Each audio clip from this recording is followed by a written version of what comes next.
I figured for like an icebreaker, we could just go around the room real quick and um, give ourselves our names, or maybe what organization or for a resident, and then maybe a vacation or travel story that sticks out to you.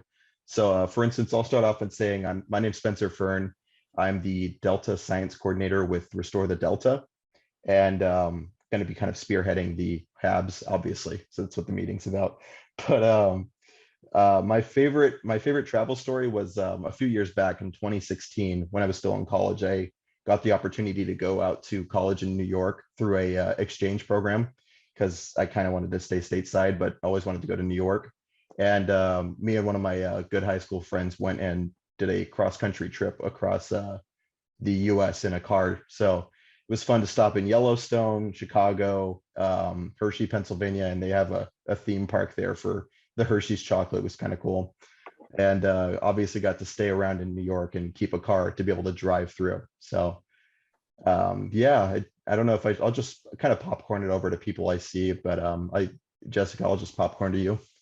Sounds great. Hello, nice to see you all. I don't know that I know everyone, so I'm excited about introductions here. I'm Jessica Olsen. I am the Director of Community Strategies and Resources with the Air District, so really just overseeing the AB 617 implementation in all the communities in our valley.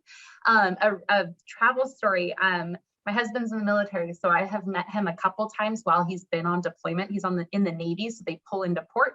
And I think my most memorable one was the first time I did that. He went down, pulled into Valparaiso, Chile. So got to go visit him down there, which was both amazing because it's an amazing place and it feels very California, but it also was just awesome because I hadn't seen him at that point in several months. So it was just, it always sticks out in my mind. And I will popcorn over to Mariah. Hey everyone, I also don't know everybody here. Doesn't happen often, so I'm excited. My name's Mariah Looney. I'm the campaign coordinator for Restore the Delta. I have been the lead for Restore the Delta on the community steering committee for Stockton's AB 617 program. And only recently that has now moved to Spencer as we branch into subcommittees, which is exciting. Funny travel story. I'm actually leaving tomorrow to go to Nashville, so maybe I'll have a better one after this weekend. But last August, I went to Denver and we were going for a concert at Red Rocks, which if you ever have the opportunity, I highly recommend it. It's just as incredible as it seems. But we're trying to fill our time with stuff. We actually went to 2 concerts, and one of the things that we did was go to the aquarium, which the Denver Aquarium is awesome. But I was posting some things on my my Instagram story, just of like some of the things that we were doing, and probably 5 people responded asking if I went to Bass Pro Shops, which I was like, do I look like the kind of person that goes to Bass Pro Shops on vacation?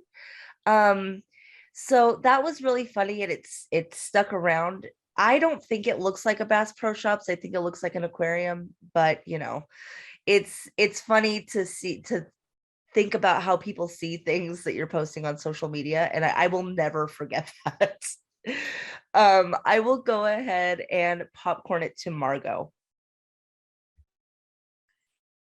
Hi all, I'm Margot Prouse. I'm a resident on the AB 617 steering committee. I'm chair of our local Sierra group here. And I'm gonna go way back. I have many memorable vacations, but I took my kids, they were probably about 12 and 13. We went to Yosemite, kind of spur of the moment. That was in the days when you could go spur of the moment.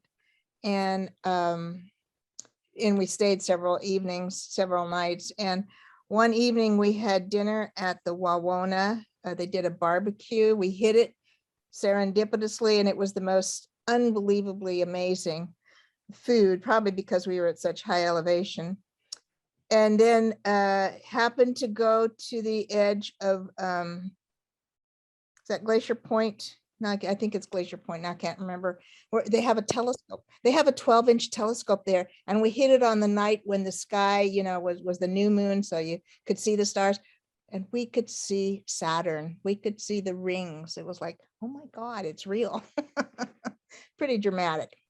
So I will bump it to Meredith because that's what I see here. Great, well, thanks. Well, I'm Meredith Howard. I work at the Central Valley Water Board. I've been with the water boards for about 3 years, and prior to that, I was in research. My entire research career was focused on HABs.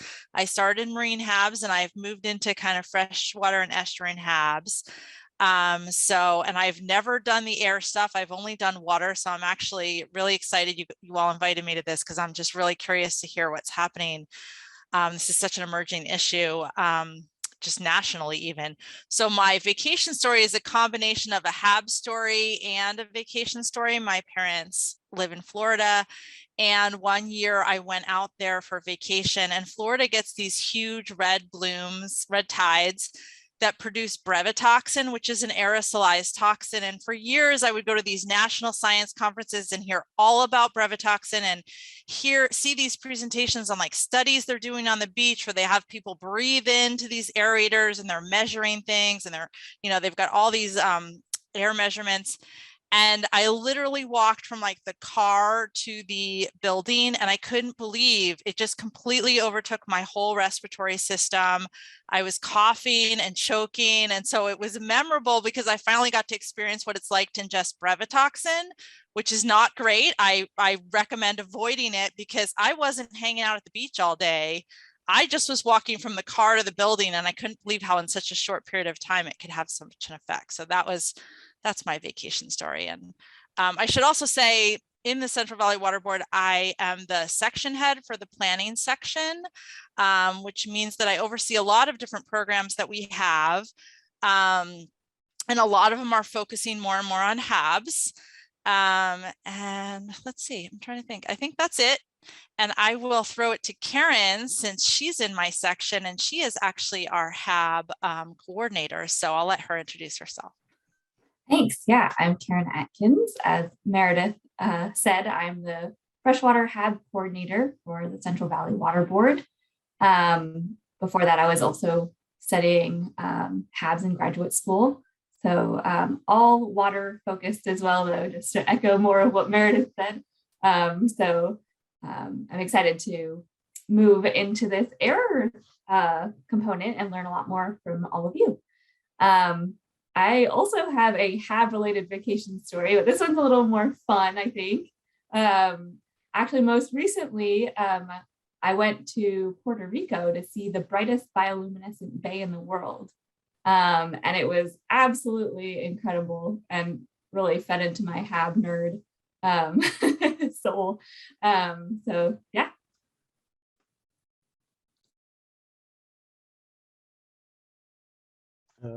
I guess go Sorry, for popcorn. Yeah. Cole, you want to go? Sure, I'd be happy to. Hi, everyone. My name is Cole Burchell. I'm the field investigator and science associate for San Francisco Baykeeper. Likewise, I am also predominantly water focused. So it's a really exciting experience to see you all here. And I am eager to learn more about AB 617 and the work that the HAB subcommittee is doing. I'll be brief with my travel story because it's a long one, but I will give the abridged version, which is when I was an undergrad, I was studying at the University of Canterbury in New Zealand. And one of my very good friends is from Argentina, and he was actually getting married in Mendoza while I was studying in New Zealand. And I was sad because I, obviously wasn't going to be able to make it there. It's a long distance. Long story short is I ended up finding a cargo plane that would take me for $200 to Santiago. So I went from Sydney to Santiago, and then I took a bus across the mountains to Mendoza. It took like 3 days. It was a really wild experience, but that was pretty memorable. And I have some nice photos from that experience. But yeah, thankfully did not go full Tom Hanks, did not end up crashing in the middle of the ocean, despite the cargo plane method of transport. And I will pop corn to Gloria.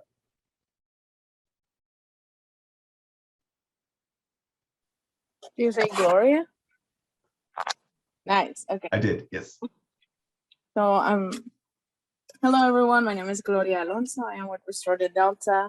I'm a water climate advocate. I have been working with them for almost a year and a half now. And I am also an AB 617 steering committee member. I have been working with you guys for almost 2 years now. So it's exciting to see that now you're like transitioning into the water. What else about myself? I'm a student at Sacramento State. I'm doing metropolitan area planning and GIS. And something memorable or a story that happened that it's like, I would like to share. Recently during January, my boyfriend and I went backpacking to somewhere in Lake Tahoe. I think our plan was to reach Round Lake, but it was during like the time where the temperatures were really low and we did not prepare to like encounter snow. So we camped out there and we almost froze. So that was exciting. It was like a good like existential crisis type of thing, like interesting realization about life. But yeah, that's my moral story. I still cannot get over it. It's super cool. So I'll popcorn it to Courtney. Hi, my name is Courtney. I am a student at UC Berkeley, and so we're working on a project to work kind of with Restore the Delta in terms of like trying to plan, I guess. Like to learn more, I guess, also in this meeting a lot. I'm really here to learn. I think that a fun travel story I have is recently I went to New York. With my friend from like kindergarten, I found just like a comedian there. And so I went to see his stand up and that was like really exciting. I'm gonna popcorn to Casey. Hey everyone, nice to see you all. I'm also associated with UC Berkeley. I'm the TA for the class that Courtney and Ariana are both a part of. We've been talking with Barbara from Save the Delta, and she's been recommending us talk to different people about kind of like some of the work that we've been doing with some of the other committees. And we're really excited that Algal Blooms is starting to get going because yeah, that's the project that, or one of the projects that Barbara said is getting a lot of action right now. And so we're really happy to be here. So thanks for having us. So I'm traveling right now, actually. I'm at a conference in San Diego, which is near my hometown, which reminded me of a Algal Bloom story. I grew up in Orange County and Laguna Beach, and there was every so often we get these red tides that come in. And one time it was like red tide plus like, it was like just like really big swell. And so that night we went to go like play on the beach and stuff like that. And it was like one of those instances where I'm sure whoever it was that was in Puerto Rico can relate to this. The sand, as you like walked across it, it like kind of glowed in your footprints, and it was just like such a magical thing. So that's what comes to mind. I'll send it to Ariana. Hi everyone, I'm Ariana.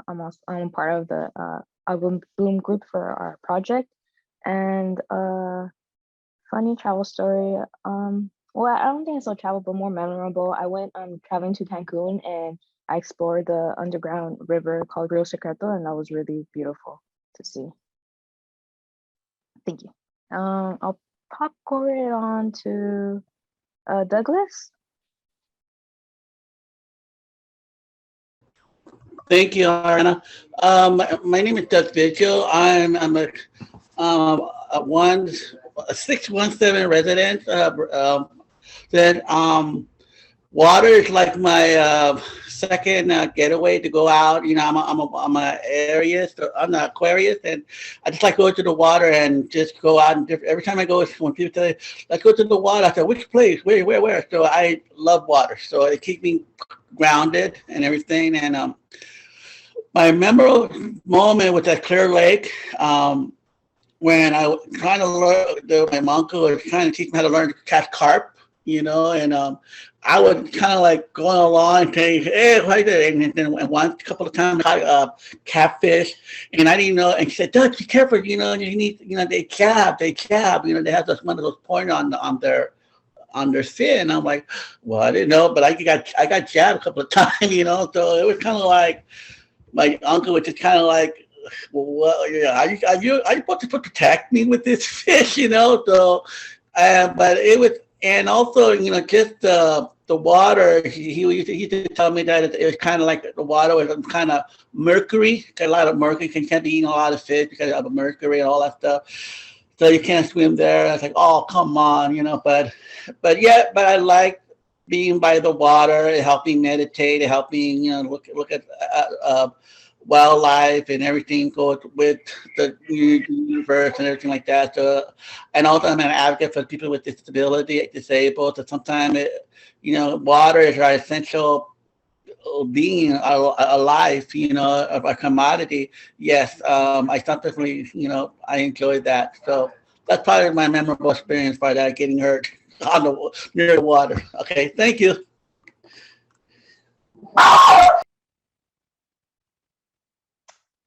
And I know Juan hasn't gone, or Stephanie either. I don't know if someone wants to.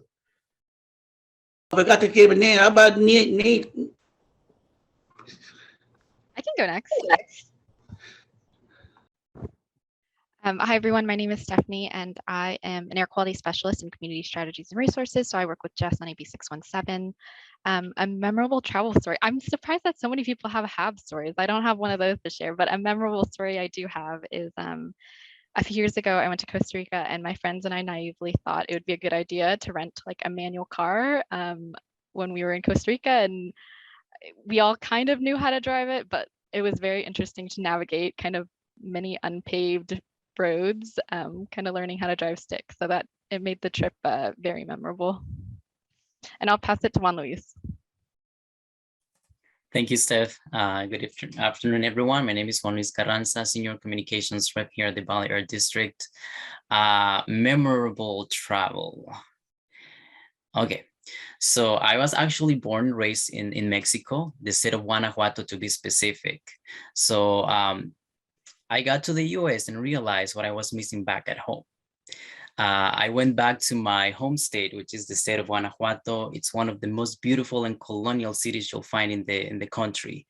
And so I was extremely surprised to find how the Spanish culture is so present, still so present. And it's just 1 hour away from my hometown where I live in Guanajuato. So, I got to see the culture. I got to see the food, even the customs, and they have a siesta time, which I wish we had here in the US. And so it was really surprising for me to find out how much culture was just an hour away from me. And so, lesson learned, always appreciate your surroundings. I feel like sometimes that happens to many of the residents here in the Central Valley with Yosemite. We have the sequoias. And so, yeah, that's one of the things that I really learned, appreciate your surroundings. And I think we also have Nate and Kyle haven't gone yet. I think Scott as well. So I'll pass it to Scott. Okay, I came into the middle of this. I guess we're supposed to discuss a trip we made or something. Yeah, just like name if you're a resident or organization you're with, and then like. Oh, okay. I'm a voting resident right now for AB 617, but I think I'm going to transition very soon to the representative for Cafe Coupe, which is a nonprofit organization in Stockton. I think that's going to happen probably by next month.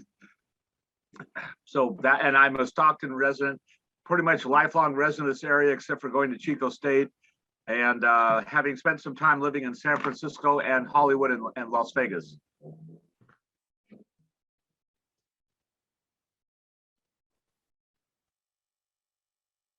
And then Scott, if you, yeah, okay. I'll go ahead and go. Hi, Scott Wall with the California Air Resources Board. I am the AB 617 liaison to the community of Stockton with the AB 617 Community Steering Committee. And so I do my best to attend all the subcommittees as well. Probably one of my most memorable travel stories, about 4 or 5 years ago, did a 3-week trip through Italy, landed in Rome. I was taking my spouse and his sister and brother-in-law. There was 4 of us, big suitcases because we were there for 3 weeks. I decided to rent a Volvo station wagon, and we went to the Amalfi Coast in a Volvo station wagon. And if anybody has ever been to the Amalfi Coast, the roadways are probably less than the size of a single lane here in the United States, and traffic flows both ways. There's big old tour buses with mirrors that if you see this tour bus, you have to back up and make room for them. And once we got to the Amalfi Coast, I noticed that there were no cars bigger than, besides the tour buses, like little Fiat 500s. And so I spent a week driving the Amalfi Coast in a massive station wagon. And I learned through the process that you can remove the scuff off of the side of a car with whitening toothpaste and a rag. So I was able to actually take care of a few scuffs that I got along the highways of the Amalfi Coast. So that's one of my more memorable times of traveling. So thank you. And I will actually kick it over. I'm hoping this is Eric from CARB. I'm not sure, but I see an Eric's iPhone. So I will kick it over to Eric Eric on the iPhone. Yeah, yeah. Hi, everybody. This is Eric Bissinger with CARB Enforcement. I'm sorry, I'm not on my. I'm on my phone. I'm like out in front of my. I have a dentist appointment at 1:50, so I'm right out in front of the office. And as far as a story for travel, I wasn't. My parents. My parents have a story. They were when COVID kind of hit. They were out in the ocean on a cruise ship, and they nobody would let them dock anywhere. And so they extended their trip like 2 or 3 weeks, and then they quarantined them all into their rooms. So they were stuck in those little tiny rooms on a cruise ship for an extra 2 weeks. And, they would just feed them food like underneath the door and stuff like that. So that's my funny story about. So would they ever go on a cruise again? Yeah, they're actually, me and my brother are just like, never get on that thing again, but they're already planning another one. But yeah, they finally got let in at San Diego at an Army docking station, and, and everybody got tested on their way out. And then they were able to fly to Sacramento, and then I picked them up.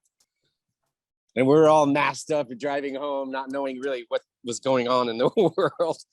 But that, yeah, they're more than gung-ho to get back on that boat. I don't know why. Is there somebody I should kick this to? I think Kyle Kruger. I think he's. Did Nate go yet? Kyle, yeah. Yeah, I haven't gone yet. Yeah, hi, my name is Kyle. I'm an undergraduate at UC Davis. I'm doing research in the laboratory of Dr. London, and so I'm just here to observe. And my favorite vacation story, I went to Florida to visit family, and my uncle and I were kayaking and talking about what if we ran into a huge alligator, and then something bumped our boat, and it was this giant manatee. But for a while, we thought we were wondering what it was. It kept bumping the boat, and then yeah, it was super cool. I loved it. Yeah, manatees are awesome. So. All right. Well, I appreciate everybody for sharing. Maybe I didn't account for this many people. I'm going to be honest, but it's great to hear from everybody for sure. But I just to get into I guess the HABs for harmful algal blooms. Let me call it out for what it is before I start making an acronym for it.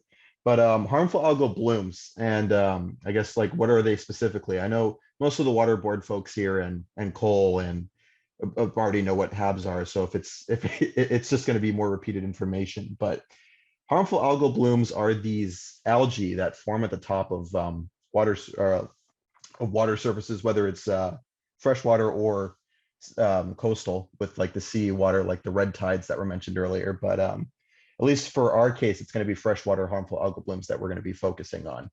And the ones specifically are microcystins is the one that it causes the most problems, at least in the Stockton area.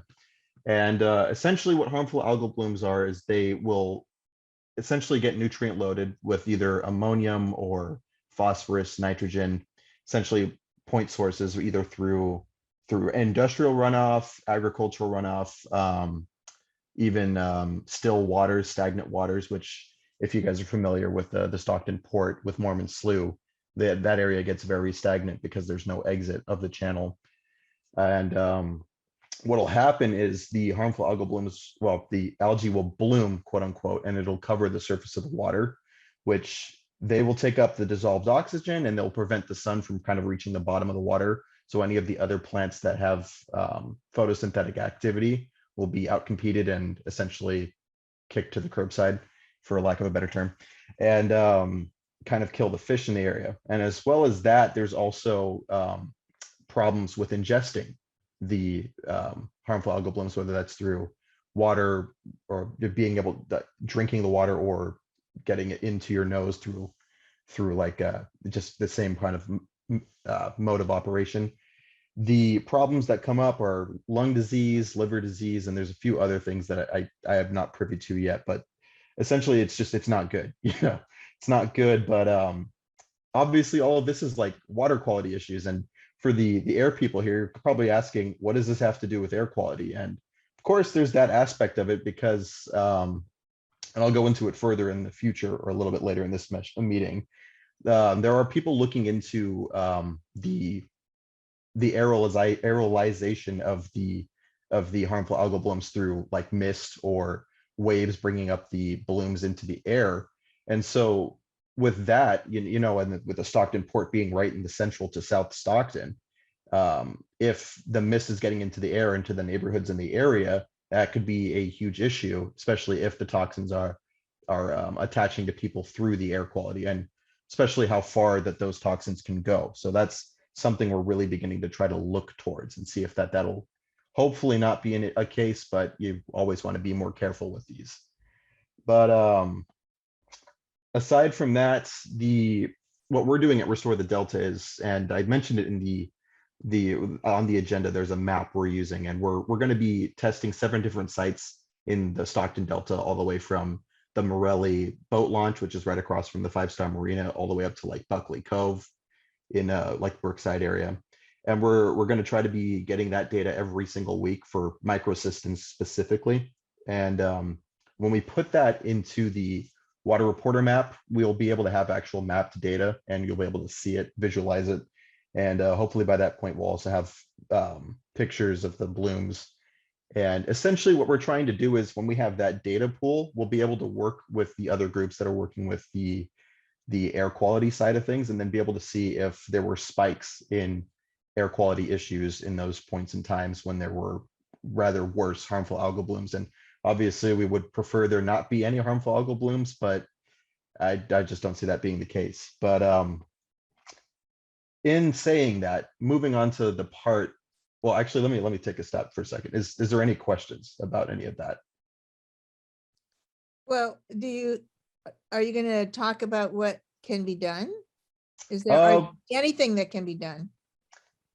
Well, if we get with the testing, if we get like readings that the water is bad, the only thing we really can do is put up a sign that says you want to stay away from the water. And in the worst case scenario, they will put the entire community on notice saying not to drink water. Or I don't think Stockton's gotten to that point yet, but it has happened before in other parts of the world. So if that were the case, I'm sure there would be a warning to everybody. And if anybody from the water boards can correct me if I'm wrong, I'm pretty sure that's standard operation. Yeah. Yeah, I'll just speak because, so I worked in research on HABs most of my career, and aerosolized HAB toxins, any ones that we have out here on the West Coast, so not brevetoxin, thankfully, there's really not a lot known, but this is kind of an emerging area nationally where we're growing more and more concerned that these toxins are getting into the air. So at this point, there's no like health guidance thresholds or standards to compare any kind of concentration or numbers that we get from the air too. So this is like a really big unknown field. So I think what Spencer's trying to say is we don't know much, but I think the first step is let's start trying to measure it and see if we're getting measurements and detections. I know there is a ton of work going on right now in Florida. They are detecting microcystins in residential neighborhoods that are, several miles from water bodies. And some of that is, it's a pretty new study. We haven't done much in California. There's been a few measurements we made down in Lake Elsinore, which is in Southern California. And we did measure aerosolized toxins there, but there wasn't any regular monitoring. So what Spencer's presenting is that Restore the Delta is trying to do some regular routine monitoring, and that'll really help inform, one, do we have an issue here? And then the second piece of that, the obvious question is this a public health issue? And the answer is going to be, we don't know, because we don't have any health thresholds or any kind of standards. And, you know, I'll let the CARB people speak up on this, but this is my state of knowledge. Granted, I do water, but when I go to the national conferences, I mean, there's really no standards for aerosolized toxins, at least HAB toxins. So I think the first step is just, let's go out and start collecting some information and see if we have an issue here or not. I don't know. Did that help, Spencer? I think, yeah, it kind of, I didn't know how enforcement really went, but that seems like a good, yeah, stepping point for sure. And I think Douglas has a question. Yes, I do. Thank you. Would you please, in the introduction, in terms of having a hard time using HAB, like HAB or HAD. So what is that reference to, please? So, and also I still have a question more. Okay, please. What's HAB mean? HAB is the harmful algal bloom. Okay. So it's just a okay. Okay. Perfect. Now, to me, as a resident and a person like myself living at a disability, I live by the Delta. I live right next door to Fremont Street, right there, and it's a walking distance. And I smell bloom, and when I go and go on those walking tracks, it's like it's overpowering me, because when you lose one scent, the other scent develop more sensitive, more than sensitive. The thing that, like Mary was saying, makes sense, but what I see that it's, when I look at things, there's nothing living, there's hardly no fish, there's no wildlife, there's no bird, everything is toxic. It's almost like you live in a swamp thing, when you like a Ninja Turtle that would live in there, you know what I mean? Or the swamp monster, you know, and that kind of, to me, is kind of scary when I look at, like, over here at the water, you know what I mean? So it's kind of disconcerting, and it's evidence right there. It's not like it's right there. I mean, you know, you can't go near it because it affects the lung, affects your breathing.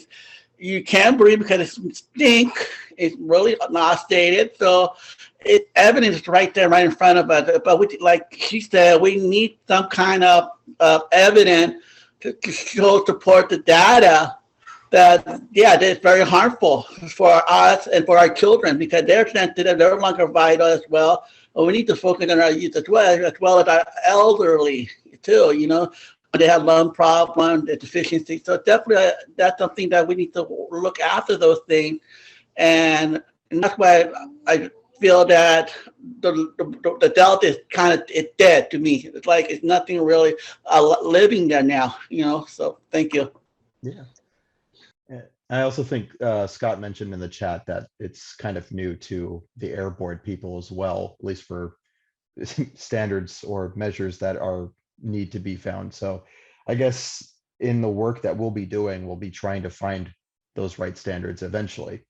And I guess into that point, I guess I'll transition into like our partners, and you've met a few of them here on this call today with the Region 5 Water Board with Meredith and Karen. They've been extremely instrumental in helping me set up the testing guidelines, and they will be helping us again soon on the beginning of April. There's SF Baykeeper with Cole, and there's John too, who's I think his boss, I'm pretty sure. But they've been helpful in at least looking for our like drone coverage and footage, and they have also helped us in the past with setting up the testing from last year before I worked with Restore the Delta. And the one I think is pretty interesting, especially for this meeting here, is University of North Carolina. Unfortunately, I don't think Hans or Pearl or Haley Plaz could make it today. Hopefully they'll make it in the future, because I'm sure they'd do it better justice than I would. But they're going to actually be inputting monitors here in Discovery Bay, and then at in Stockton, right at the 5-star Marina. So they'll be using PM 2.5 and PM 10 monitors to kind of monitor the harmful algal blooms in the area. So when we are taking our water samples in the Morelli Park area, we'll hopefully be on the same page to see what kinds of readings we're getting from both at the same time. And essentially that's hopefully something we can lean on in the future to work with the people at UNC and essentially try to find a way to, put the, I guess words I'm looking for, I just blanked right now, I'm sorry. But I'm assuming we're trying to find a way to like visualize the data so that we can see it, and we could say that there was an awful bloom at this same time, and then the air quality was also really bad at the same time, and then we can see how bad with those air quality monitors. But it's still a work in progress right now, and I'm sure they'll be out here to put it in. I think they're starting their air quality monitoring in June, so obviously that's going to be the hottest part of the summer for the most part, and that's probably going to be the worst time, because the hotter the water, the more the algal blooms will perform well. So hopefully it's not a hot summer, but I'm not crossing my fingers. But So it looks like Jessica has her hand up, and then as soon as she says that, I just have a quick little thing I want to say. Yeah. I think you mentioned it a little bit just now when you said they're coming out in June. Can you provide a little bit more context timeline wise for what you just described on some of this other testing that's going on, when you expect some of the results and kind of this project timeline, and maybe that can help us align some of our goals with this group? Right. Are you talking about like from Restore the Delta's end, or? Yes. Okay, yeah. So starting in April, we will be testing. I want to assume it's the first week of April we'll be doing, because we're getting trained on like the 7th and 8th. I want to say that's probably going to be one of the first days we start our testing. When we will be doing it weekly from starting from that point all the way until the end of October, at least for our data inputs. And then there's also the aspect of we'll be sending water samples. Sadly, we'll only be able to send one from each of the 7 sites we go 5 different times. So we'll have those sent out to UC Santa Cruz, where they will do a little bit more of the microscopic work in determining how bad the toxins are, or essentially find out the real truth behind the water samples we take. And essentially that's kind of where we're going to go along the lines with. We're going to try to get that data, and then as well as our test strips, which will show the microsystems.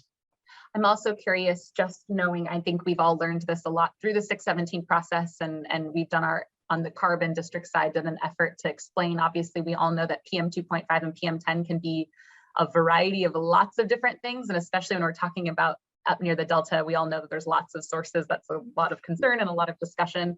I'm curious, are the folks at UNC going to speciate the data? So try to understand the types of PM 2.5 and PM 10, or have another mechanism by which, and I don't know if the water quality, I know you guys do water testing, but typically when we do air quality testing, I'm curious if there's a method at which folks can try to identify these toxins.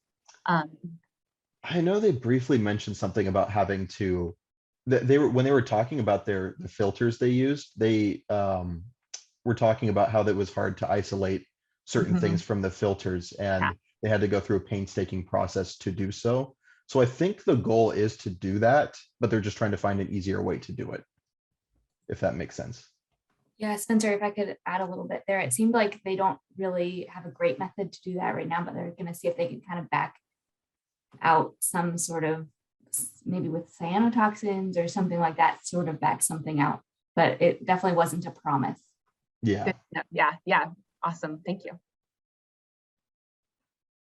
Cool. I just wanted to just touch on a few of the things that Douglas said. I think that a lot of really great points. Also, as we have learned a lot through the AB 617 process in the past 2 years, this is a totally different ball game as far as everything that we've learned. And so we have a real opportunity now to take a lot of that information, and then a lot of the stuff that Restore the Delta has been working on in regards to harmful algal blooms, and kind of marry the two together. So a lot of this information is going to be really complex, and it's going to, even for those of us who are working on things, because it's two completely separate, they're in like separate boxes, and now we're kind of, figuring out how they overlap. So I think that we want to, as we do this work, we know that it's kind of an uphill battle, because it's a lot of new, just a lot of new things that are happening. So if you do have concerns about like what you're seeing, like, please let us know, because we can't be there all the time, right? Like, nobody in this room is the eyes on every part of the Delta. So if you see something that is concerning, or you smell something that's concerning, like please let Spencer know, let me know, and we can do further investigation on specific parts, because I think that we're selecting these certain sites as like a spot to start, because the Delta is 1,300 miles of waterway. So, and a lot of the issues in certain parts of the Delta are completely separate from other parts of the Delta. And so it's really, really important for us to know that if you have specific concerns, or you're seeing something that is not what it's supposed to look like, please let us know. Because even if we can't take care of it, we can probably figure out who can, right? And so, this is there are a lot of different people that are going to be involved in this process, from, nonprofits to the public to government agencies and regulatory agencies and private landowners, hopefully, if people, have issues there. So this is going to be kind of an all hands in effort. And so if you're seeing something that doesn't look right or doesn't smell right, like, let us know so that we can document that, and maybe that will help the data and help the science. So I just wanted to let that know. And that's another reason why we're here in this meeting. The best way, that's a great question, Gloria. Spencer, do you have the answer for that? Cole has his hand up as well. Okay, Kara, if you want, yeah. Yeah. Sorry, actually, I just wanted to add that the freshwater harmful algae bloom at the state board has a mechanism for reporting algae blooms. I will drop a link to that reporting form. It's right in the chat now. And if you notify us of something that you see or smell or whatever, we'll put it on our public facing map so that people can see where that is occurring. In some cases, we're able to follow up with sampling, and that will help inform others as well who look at that from around the state. And that same map is also in the agenda under the SWRCB. So yeah, we actually, sorry, go ahead. Oh, I was going to say, if you just want to see what data points are there or what's close by, you can see what was reported for the past few years. Yeah, we have quite a few partners monitoring this summer just visually. So there actually is already quite a bit of data that's coming in more or less weekly that could be helpful for the locals.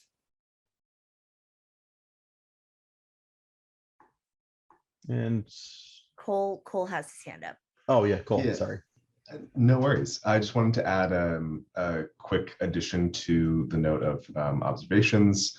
For those who are unfamiliar with HABs, a bit of interesting biological context. Obviously, these are algae. They are living things, and they respond to environmental factors. And they actually will respond over the course of a single day. So as such, the phenomenon of the individual HAB blooms are really, really ephemeral. And so being able to document precise location, time of day, environmental conditions, and interactions with the environment are really, really important if you are just walking around your neighborhood and seeing something like this.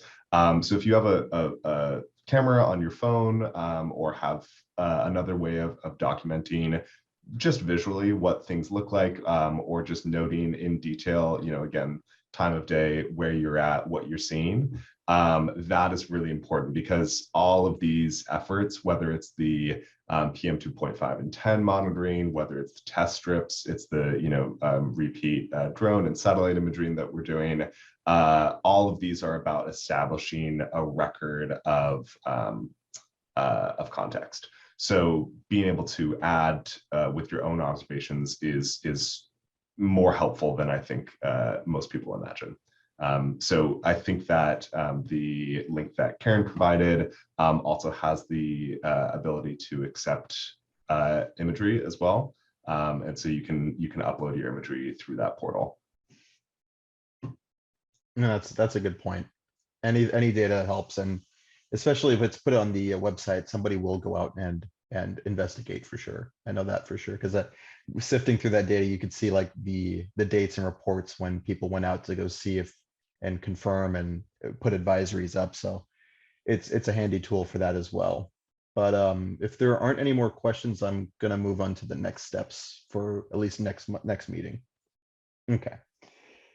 Oh, sorry, Jessica, did you? Oh no, Oh. I was gonna offer, but if you have kind of comments for the next steps, that's what I'm gonna comment. Oh yeah, so I'll go through the list real quick. Each month, yesterday, me or the people from the water board and Cole from SFA Keeper, we met with a few of those people from UNC and the SF, or all of us met together as a group. And if they can't be here, I plan on kind of updating everybody on what we talk about in those meetings in the coming months, because I think this should be like a monthly meeting type thing where I can update the data we've been pulling from Restore the Delta. I can update you guys on things that are happening in the area too. So if you guys aren't following the water reporter map, I can always summarize what we found as well. And I guess for intents and purposes, I can always email everybody who was on the sign-in sheet about when the next meeting should be, but I've kind of got an idea for April 20th, 21st, or the 28th, probably around the same time. And if either of those dates don't work for anybody, we can always work something out. But aside from that, I just wanted to know if there's anybody who wanted anything requested specifically for next meeting. I was just going to offer, I see a lot of outside partners here, which is awesome. That is exactly what we want to keep doing and bringing folks in. Those that are on the CSC know that we have 10, potentially more subcommittees that meet. And so I wanted to know if we as a group feel like monthly makes sense and it's needed to move stuff along, then we have some groups that are meeting monthly.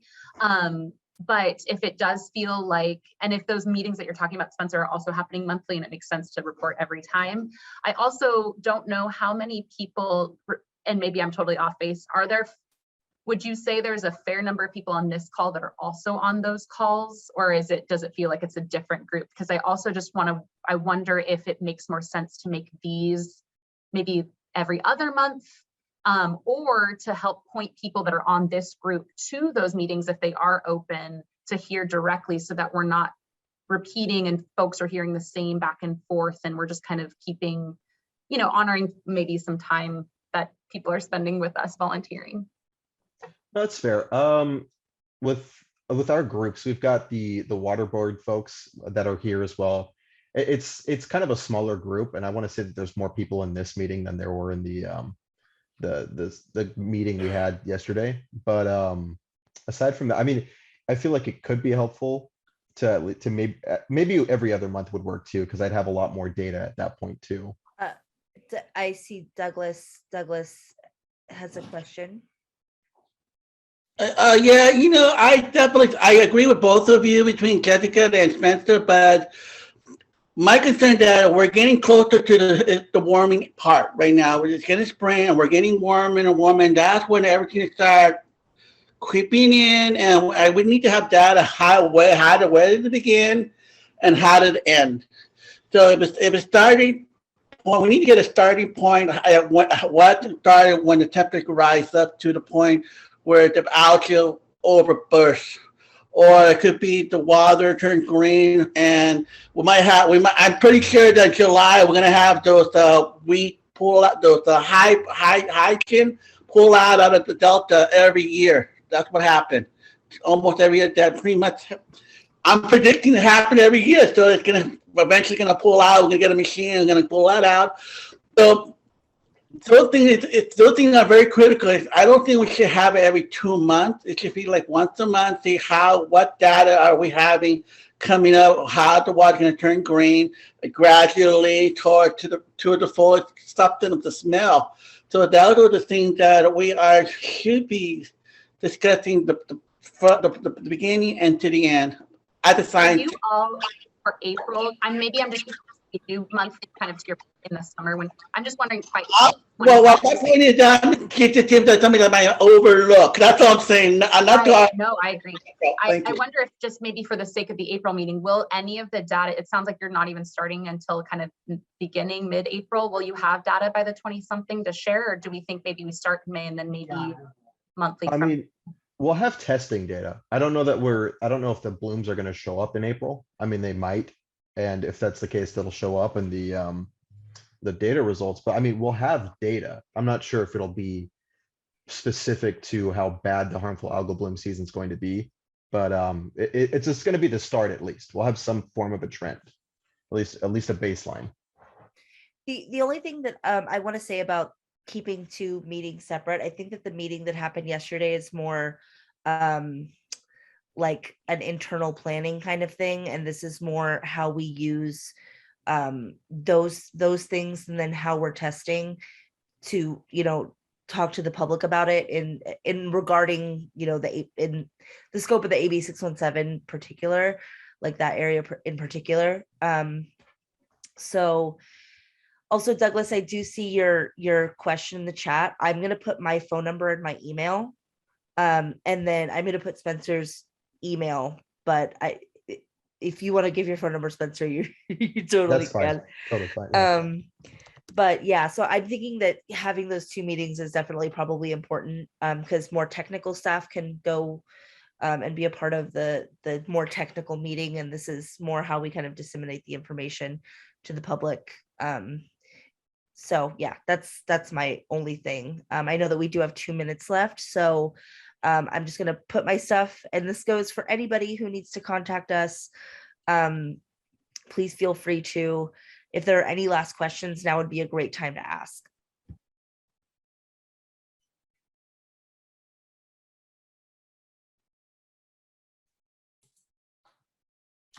Spencer, you said that one of the dates you were considering was April 21st. Was that correct? Yes. Yeah. Okay. I am presenting at a board meeting. I believe Meredith will also be there. Oh, so okay. you Oh, will not be able to attend that day. That's but, right. Okay. She will be presenting on HABs to our board. It's just an information item, but we have a bunch of new board members, so we're trying to kind of educate them, and then also my other staff person, Janice Cook, who some of you have met, she runs our Delta program. She's also going to be presenting and just kind of bringing the board up to speed on all of our efforts on HABs thus far. Well, she is going to highlight, she's going to highlight some of the work we're doing with you all in the Delta too. So if you all are presenting, then that means that we'll be at that board meeting too. I remember the email now. I remember the email now. All right. So well, I guess we can follow up with this committee once we've talked a little bit more about a date and get all of that information out. I put my email and Spencer's email in the chat, as well as my phone number. So if anybody has any questions, please feel free to reach out to us. We are at time. If anybody didn't get the agenda or any of the other information on the agenda, like I said, just reach out to us and we can get that to you. And yeah, anything else, Spencer? Just want to appreciate everybody coming out. Yeah, thanks so much, I didn't expect the first meeting to be so nice. we will do that, Nate. And I was just going to offer, for all of the materials are posted on, if you go to community.valleyair.org, Stockton subcommittees, and you'll find harmful algal blooms, and everything we just talked about is here. Perfect. Agenda, including the recording of this meeting for folks that couldn't make it or want to rewatch for fun. Awesome. Okay, great. Thank you all so much. All right, guys. You guys have a good one. Thanks, everyone. Thanks for organizing. Yes, good job, Spencer. Thanks, Mariah. Thanks.